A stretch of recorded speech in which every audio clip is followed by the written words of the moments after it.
Hi everyone, in this video, I'll show you a quick and easy way to add YouTube to your Windows 11 taskbar.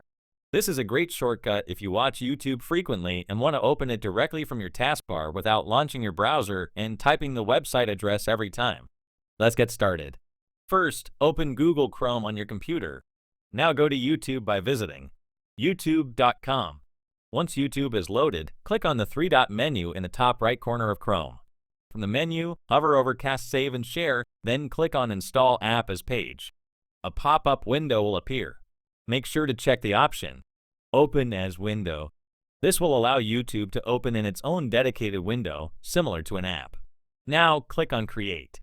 Chrome will create a YouTube shortcut and automatically add it to your taskbar. You should now see the YouTube icon on the taskbar.